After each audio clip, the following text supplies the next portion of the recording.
Hey everybody, I apologize in advance because this is going to be the equivalent of a 3-hour workshop jammed into, I think, 45 minutes, or is it 25 something in that 45 minutes? I also realize I'm standing between you and lunch, so I'm going to try to make this pretty quick. Fear not, there's going to be a lot of text here. It's going to be a bit of a deep dive on a lot of things. We're not going to cover it all, but if you want to follow me on Twitter, I will post a link to this entire playbook for you. My contribution I'd like to give to you in this giant potluck feast of ideas is for those of you that want to work in this field of longevity, of transformation, of self-empowerment. It's for you CEOs, founders, for you coaches that are looking to make a living out of this. It's kind of a playbook for building the longevity of your business in this area. Mayfield Fund is where I work. I'm one of the partners there. Mayfield is actually one of the first venture capital firms in the world. So some quick stats, we've been around for almost 50 years, have done almost 500 deals. And these date way back to Atari and Genentech and Compaq and companies way back then, way before I was even there. But you might know us more for some of our companies today, which include Lyft. We were the first investor when they were called Zimride. And back then it was the craziest idea of who the heck wants to get in a stranger's car. I personally lead the consumer practice, and I've been fortunate that some of the investments I've led and been involved in have generated close to $2.5 billion of realized market value. So I want to share the patterns and best practices, the tips and tricks I've seen from that. Other companies that are in this world of commerce or consumer or self-empowerment transformation include companies like ClassPass, Poshmark, Lumosity, which is an early pioneer in brain training, saw them ramp up to 100 million in subscription revenues. Companies like Trip, which are trying to do consciousness alteration using virtual reality. So you could think of it as a digital psychedelic, if you will. One of the first wearables companies called Basis. Dave Asprey's been a longtime friend, so helping them out with Bulletproof. Jeff Wu's company, Human, which has distilled ketone esters to help you get the benefits of prolonged fasting with a energy shot that could displace things like Red Bull or a 5-hour energy drink. But more importantly, I'd like to share a bit about my story. There's sort of the, yes, I'm from Silicon Valley and sort of venture capitalist, but really I'm just kind of an overgrown geek. And it starts from here. I grew up in this state, Michigan. And in the early 80s, my dad brought home one of these things. And I said, what's that? He said, it's an Apple II computer. And I said, cool, I want to play games on it. And he said, it's 1982. There are no game companies. He chucked an AppleSoft manual at me and said, why don't you learn to make your own? And that embarked a lifelong love affair with screens like these. I spent hundreds of hours sitting in front of screens like these, playing these role-playing games where I'd obsess over maximizing or minimizing statistics of these made-up characters, these alternative personalities that I'd pretend to be. And then it dawned upon me later in life, how come so many of us who play games obsess about these pretend characters when we don't pay the same attention to our stats in real life? Hence was born kind of this notion of, if life is a game, why don't we treat and master it like a game? If we are our own game characters, how would we min-max these? How do we gamify our existence and track these sort of things? My other big obsession was growing up with superhero comics and stories. And what I noticed about them is they always had a unique individual identity that was usually born out of extreme challenge or pain or something that just about killed them. And in coping with that, they figured out their superpower. And what I loved is there was always room in the pantheon for one more. Nobody was trying to become Batman 3. They were all coming up with their own identity, and there was always a new costume or set of tights they could put on that was unique to them. And I loved that the universe could accommodate them all. My other big love, as Mia talked about, was music. And this has been a form of my own identity, but also for me, the magic of mashups. This is one of the bands I perform in called Black Mahal. It is literally a Punjabi hip-hop funk collective. So we have the equivalent of George Clinton of Doldrums, the older gentleman in the middle. We have the champion battle scratch DJ, freestyle rappers. I play the bass in that. And normally there's styles that would not work together, but somehow we lump them all in, and we've been able to play the Vancouver Winter Olympics, Montreal Jazz Fest, and it's kind of the magic of when you treat life like a giant potluck festival of different superpowers, and you put them together, weird magic will ensue that you could never plan for. So I'm a big fan of that as a playbook. My other favorite place is the Playa at Burning Man. If you've never been, please go once in your life. This is where I like to say this is the most evolved form of our 10-year-old selves, before self-judgment, before critics came in. It's where you get to be that alternative superhero character or that video game alternative personality. And what I really love about this, it's how wonderful humanity can be when there's no money, there's no agenda, there's no programming. You are the programming. Okay? So the areas of investment I look at range quite a bit. These are literally the future of work, the rise of the freelancer economy, on-demand services, the future of shopping. How are we going to buy things and consume them? Do we have consumers as the curators? The future of health and wellness that ties to the longevity theme quite a bit. the future of media and marketing. We've all seen what's happened when you hack or weaponize things like social media, and perhaps learning now that free and ad-supported can lead to behavior manipulation that we never anticipated. The future of play, when we can remix our reality, how do we want that reality to look through things like VR, AR, mixed reality? The future of smart homes. Who here was a big fan of the movie Her, where Scarlett Johansson is your personal operating system that you fall in love with? Or Jarvis from Tony Stark's Iron Man house, right? My favorite growing up was, do you remember in the early Star Trek, Captain Kirk, when he wanted something, he'd just say, "Computer," and it would just respond. Kind of reminds you of Alexa and where things are headed today.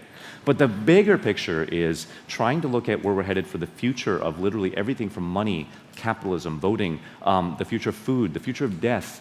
Really, I think what we're talking about is actually the fate of humanity, and I'll touch upon that in a second.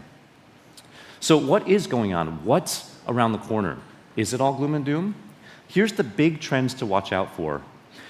In essence, this year, we're going to have 10 billion plus mobile connected devices. That's more devices than people on the planet. Everything around you, everything in your home, everything even inside you will get connected to the internet, the so-called Internet of Things. As they grow ears and eyes and brains, they're going to be learning about us, enhancing our reality. Also, we are now addicted to messaging apps, chat. How many of you are on Telegram or WhatsApp all the time, even more than Facebook, Instagram itself, right? These messaging apps become the new internet, and they know everything that we say. They know all our conversations.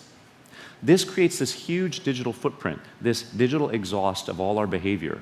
Something I like to say is that, profile pages is the aspirational self we have. We all like long walks on the beach, we all like puppies and sunsets, but the truth is I could probably get a better love match for you by looking at your shopping habits on Amazon, your adult content search, the things that you actually do as opposed to the things that you say you are. And that's the opportunity right here.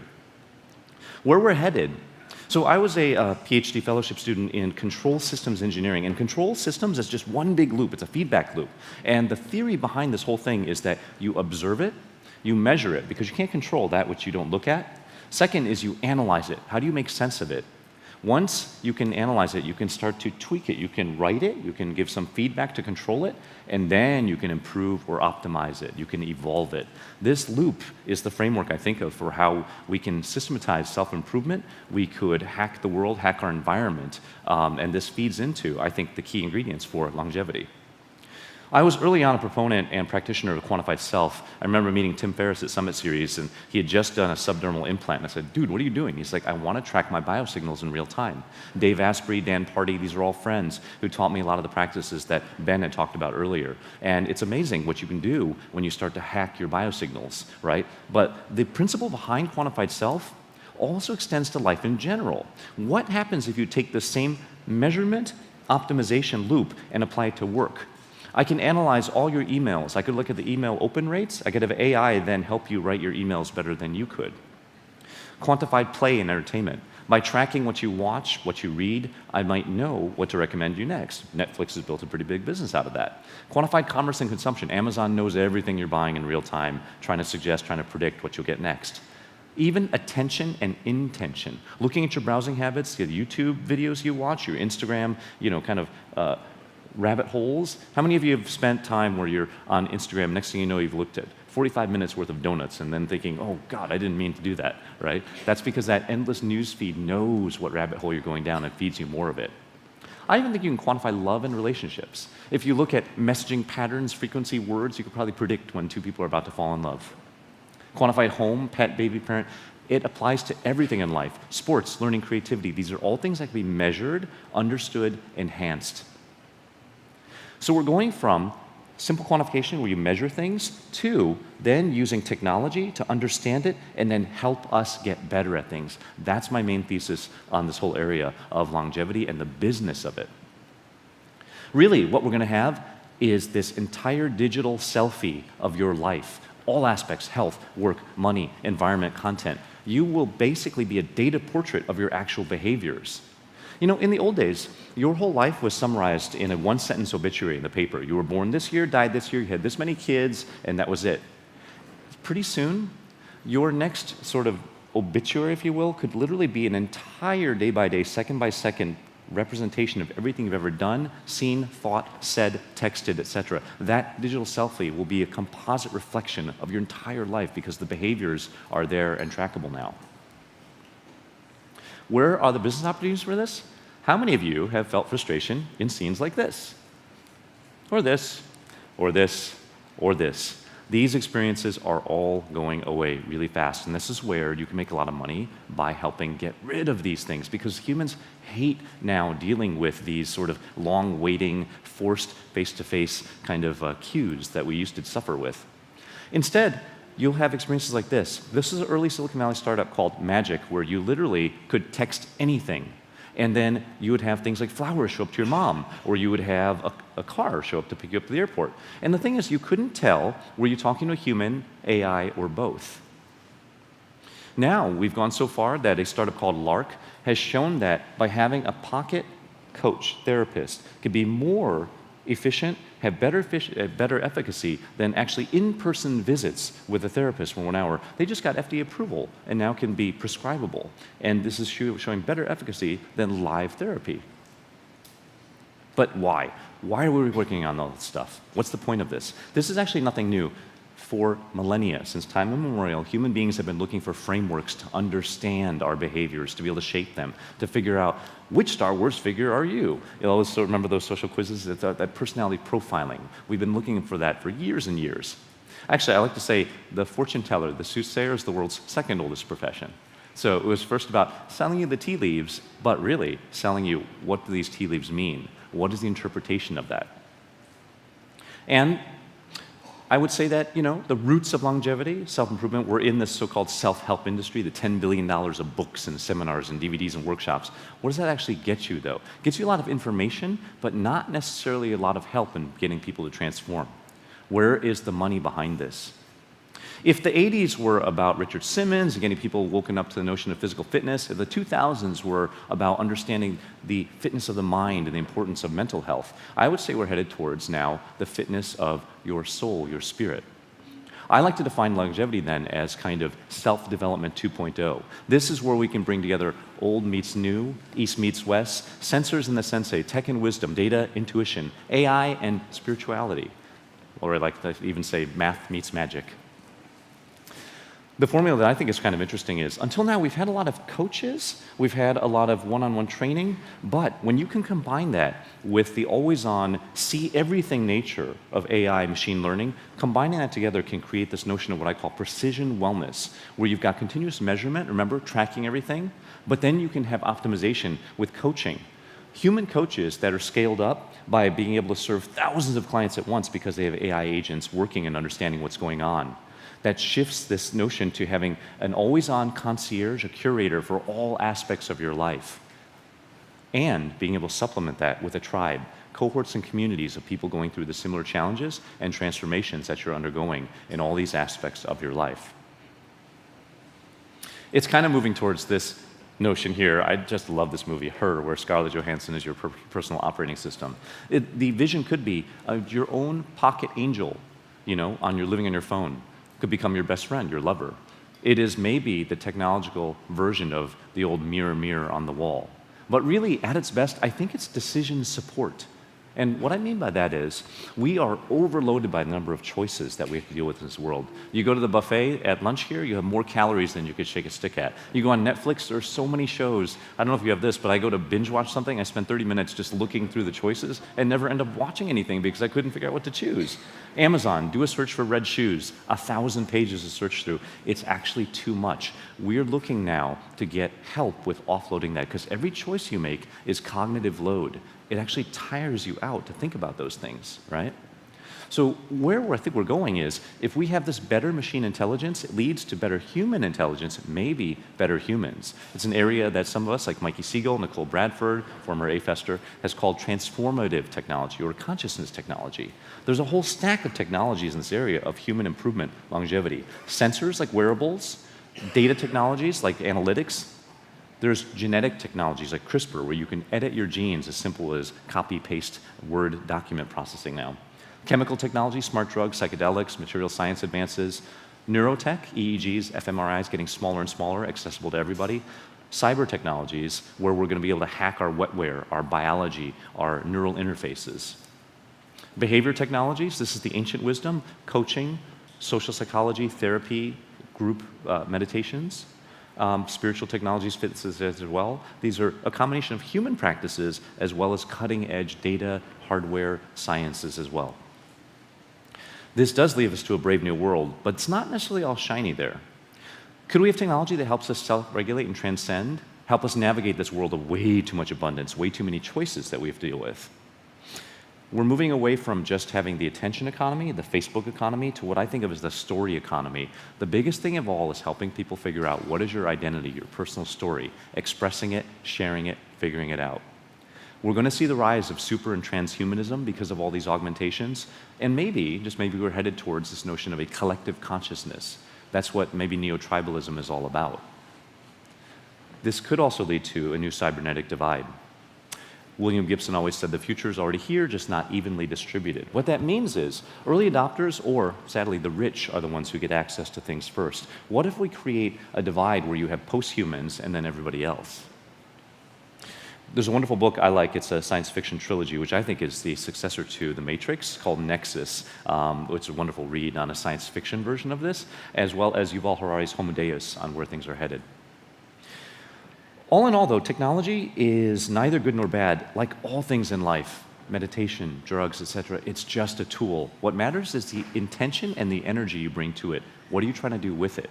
Give you an example. VR, AR, this could be a wonderful machine for generating empathy and compassion with others. Or if you could hack your perception to be exactly what you want, why would you ever leave it? Maybe a big business opportunity in the future is VR addiction clinics for people who don't want to leave that perfect utopia. So for you as founders of business peoples, you probably often have to talk about how you're going to grow your business. You may have to seek funding. You might have to pitch it to investors or angels. When you look for funding, investors, we always say we look for three things. We look for a great team. We look for traction. Is there some sign that there's product market fit? And we look for a big theme. Is there something that could be a huge, massive outcome, this so-called unicorn worth $1 billion or more? What we're really saying, though, we're looking for good storytelling from you, supported with data.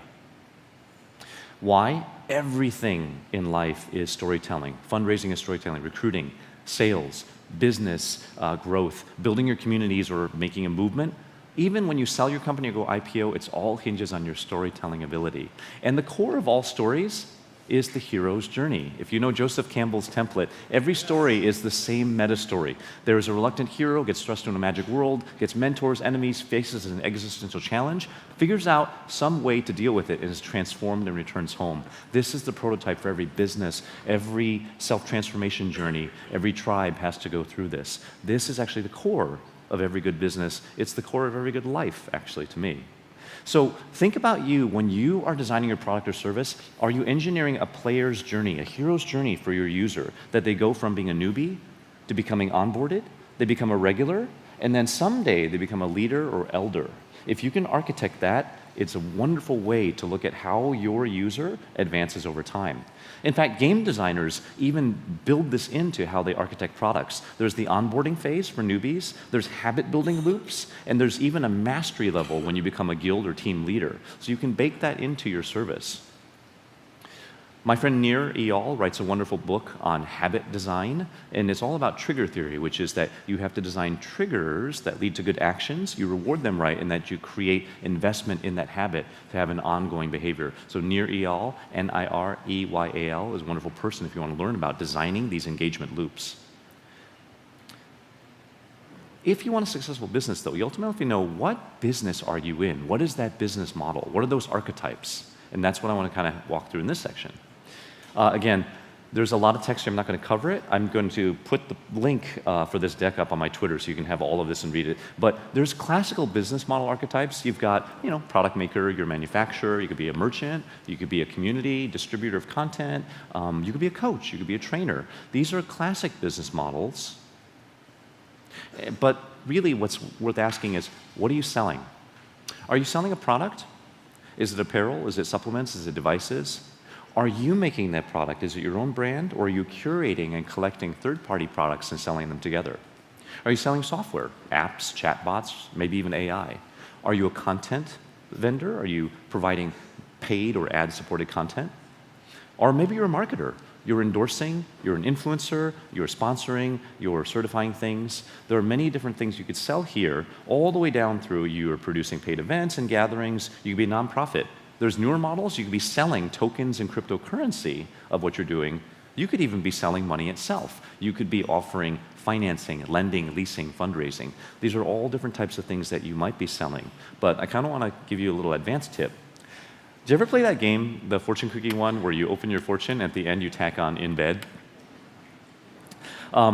This is sort of equivalent to what I've been thinking a lot about what business are you in that you think you're in, but what could you be in or should you be in? So instead of tacking the words in bed onto what you're doing, could you tack on the word as a service? So instead of selling devices or gadgets or wearables, could you sell it as a service? Instead of selling kind of supplements, could you sell it as an ongoing service, something that's recurring? So service business model types, this part I think is the future and can really help you turbo boost your business.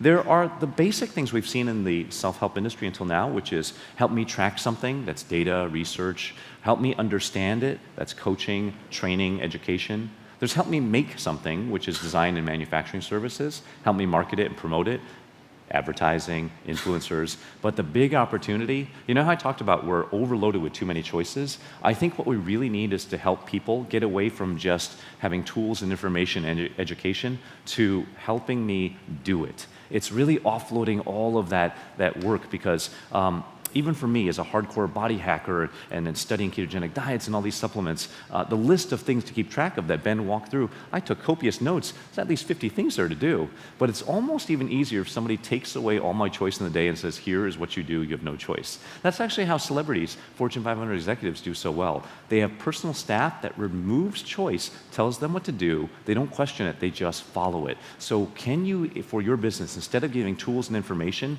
to just empower people, ultimately, we're too busy, we might be a little bit lazy. Can you help them do it? Can you help me decide?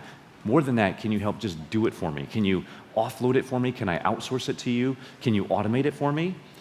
Once you get it for me, can you help me set it up? Can you manage it? Can you maintain it? Can you help me finance it? As an example, instead of me buying it, could you just lease it to me? How many of you are basically Apple product addicts? You just buy whatever comes out with. Instead of like having to worry about when it gets upgraded, wouldn't you just rather pay like a yearly subscription, just have them send you the new thing? That's kind of an example for how businesses as a service can be recurring when it could be more rental and subscription. Plus, as it is, millennials and Gen Z, they don't want to own stuff, they want experiences. Buying crap actually creates more cognitive load because you got to find places to store it, you got to take care of it if it breaks, reselling it and get rid of it is a pain in the ass. Who actually likes buying and owning furniture anymore? It's things like that, right? The biggest one of all, help me tell my story and connect with others around it. That's ultimately what we're looking for. Figuring out your identity, helping you tell that story and connecting with others to see, does anybody else resonate with this? Is anybody else in the same journey? That is probably the biggest business opportunity of all. The ultimate business longevity, I actually think longevity is not about more. It's not about more lifespan. It's about less and more quality. So less choices, less noise, less distraction, less calories, less fear, less busy work, less cognitive load. It's kind of a subtractive process. For those of you who meditate, have you noticed that it's something about getting rid of all these extra impulses, these distractions? It's the same thing also in fitness, in nutrition. It's cutting out the things that don't serve you well. It's enhancing your life, is removing stories and narratives that no longer serve you. Ultimately, I think longevity is subtractive in its nature. So the real business, what we're really selling in longevity, simplification, which can lead to the room to have empowerment, a transformation along the hero's journey. The keys, though, are with that process, helping people figure out their own story, their identity, and then forming a community or connecting with others around that. Long term, I actually think we might be headed towards a form of digital immortality. From remember, think, and do it for me, all the way to remember me, characterize me, synthesize me, and then think and do as me. Imagine a chatbot that would be able to talk to your great-grandkids in the same language that you use, that would be able to talk like you do, respond like you do, learn new information, integrate it, process it like you do. These technologies are already here. There's so much corpus of data. If you gave me your logins for your email, all your text message apps, all your social media, running a semantic analysis on that, I could probably synthesize a chatbot that could fool half the people into not knowing it's you on the other end of it. So these are kind of really interesting ways that we're approaching another form of longevity, not just extending your biology, but maybe your consciousness itself. Some lessons learned. I'll give you an example. I helped to found one of the first wearable companies, a heart rate tracker called Basis. And we thought we were selling devices, but it turned out to be a lot harder than that. Because to build these connected devices, we had to build this Avengers-like team of all these different ninjas that came from different skill sets. If you're trying to do a business as a service, that means you might have to be able to build hardware, software, apps, data tracking, APIs, all these things that's kind of like running 4 or 5 companies in one. So you have to have talent that spans that range. A lot of these people might never have sat under the same roof before, so being able to recruit from across the spectrum is a skill set you'll need to have.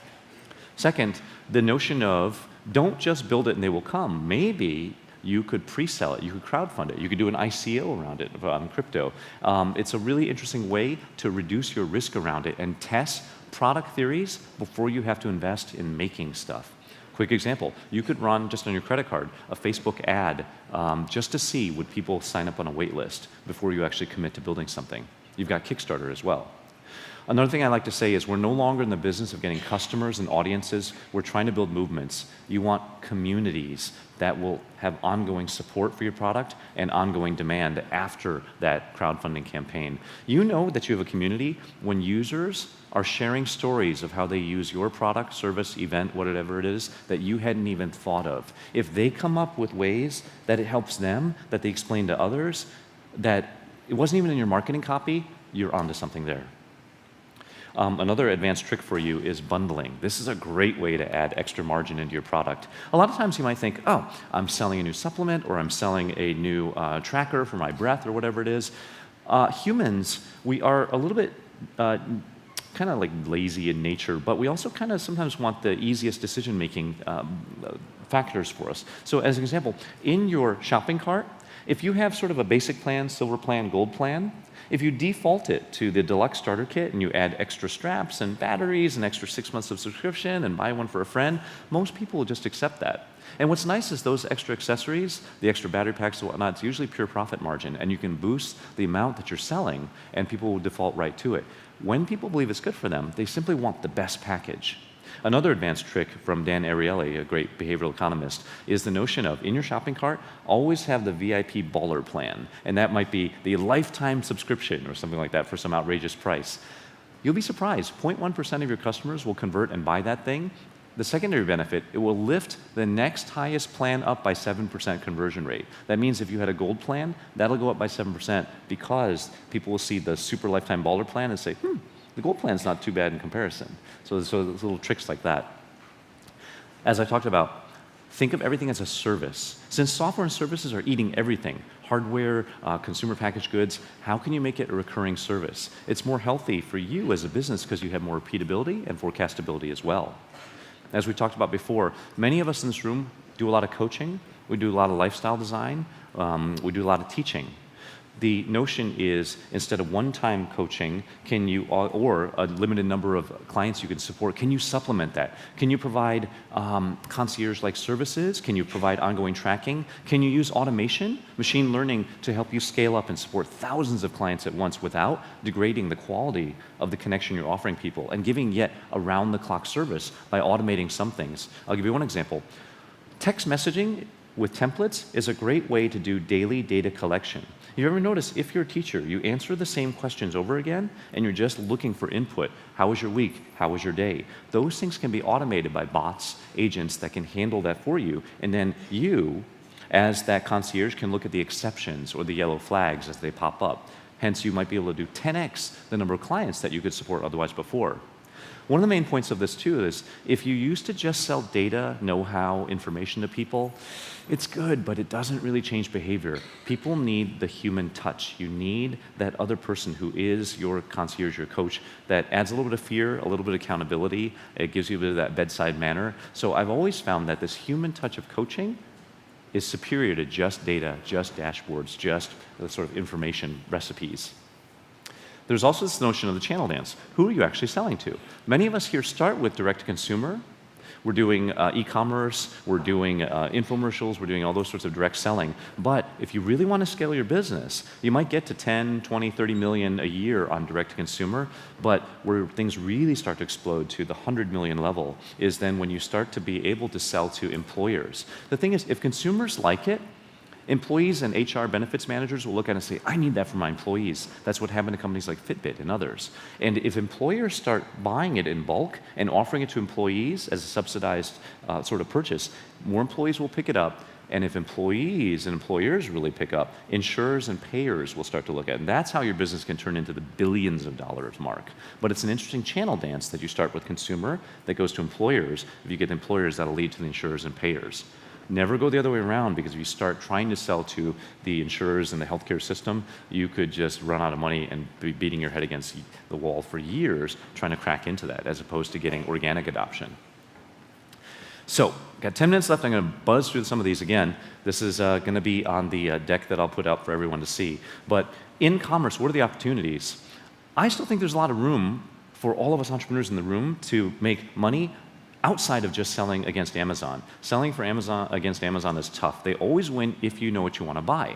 The good news, half the time you want to buy something, you're doing it for entertainment or discovery, you don't know the exact SKU or model that you want. And that's the opportunity to win against Amazon, right? It's when people are buying for entertainment, self-expression, when they want artisanal or custom goods, when they want unique brands that are collectibles or handmade that aren't available on Amazon, or the other model we talked about, instead of buying stuff, maybe they just want to rent it or share it or try it as opposed to owning, right? And this is where I think us as entrepreneurs should focus.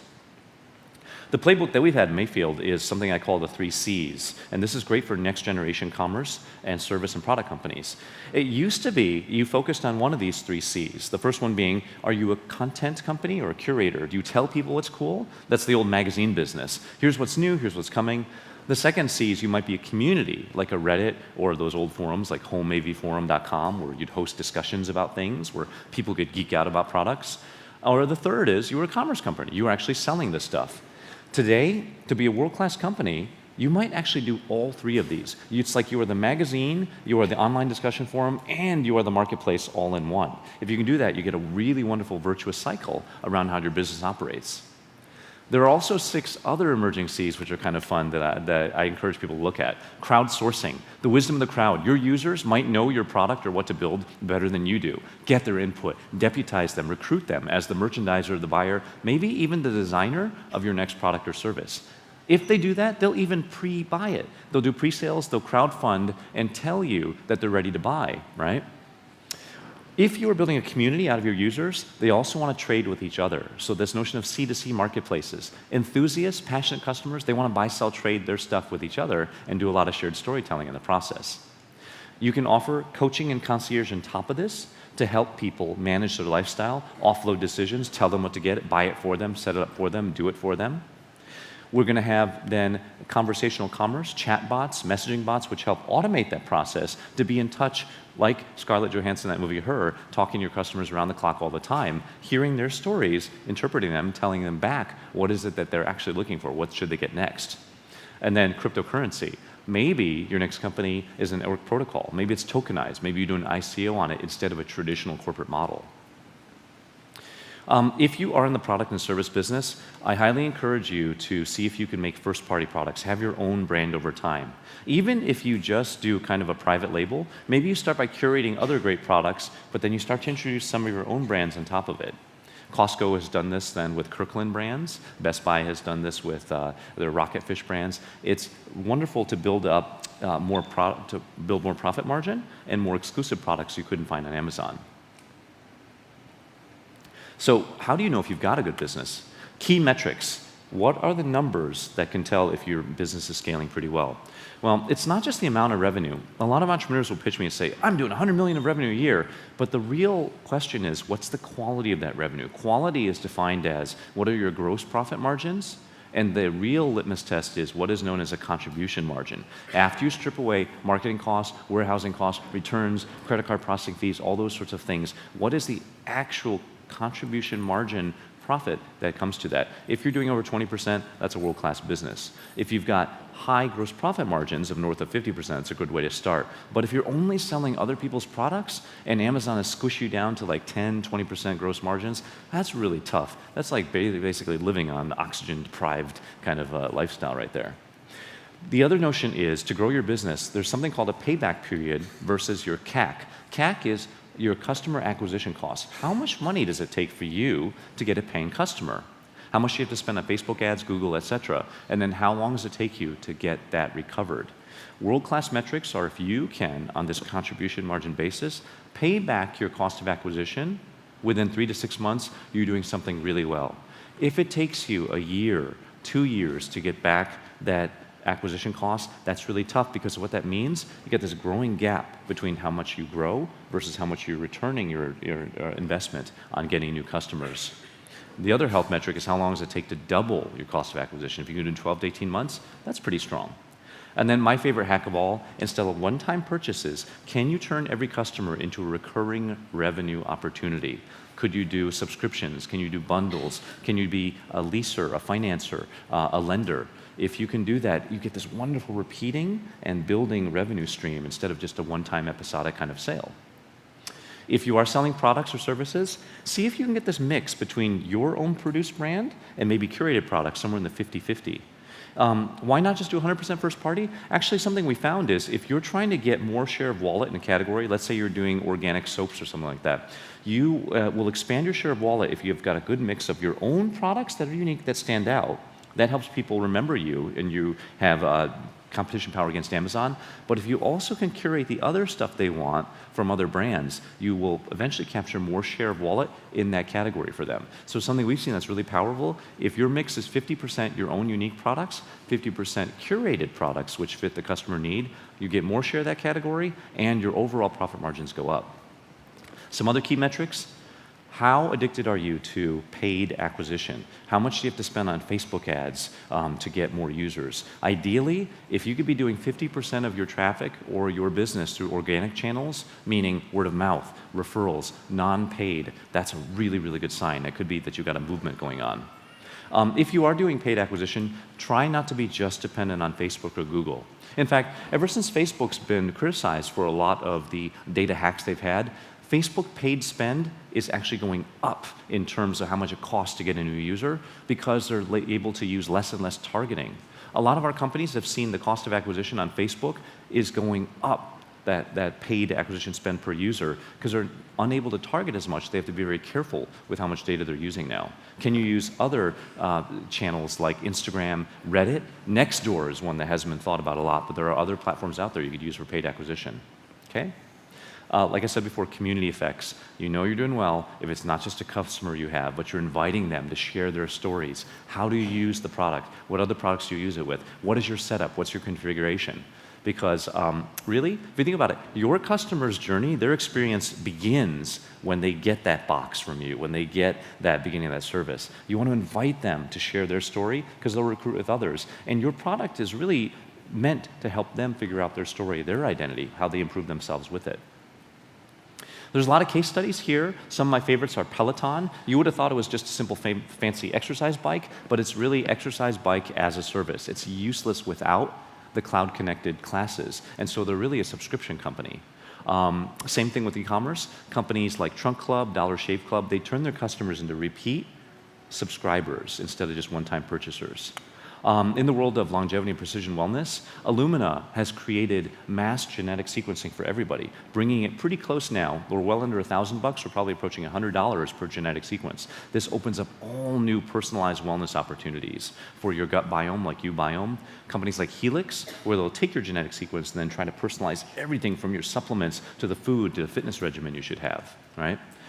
We've got new businesses going on in brain training and mindfulness, meditation that's tech-enabled. Companies like Lumosity, Headspace, Calm.com, these are all companies that have shown you could scale up to $100 million of subscription revenue by helping people with their transformation each day. We've talked about next-gen foods and smart drugs, all these different kind of companies providing products that are replenishables and will likely be subscription business as well. And then my favorite is in the coaching world. Many of us in this room do a lot of coaching and behavior change. There are companies like Retrofit, Waybetter, Strava that have shown how you can combine technology and in-person connection and community to really scale up and build up coaching businesses. I'm going to end on this. What is really at stake? Why are we trying to build business in longevity? Why is it so important? I think that we've got one big disease that business is really stuck on, and this notion of growth. We're addicted to growth, that things should keep growing. We should sell more, produce more, consume more.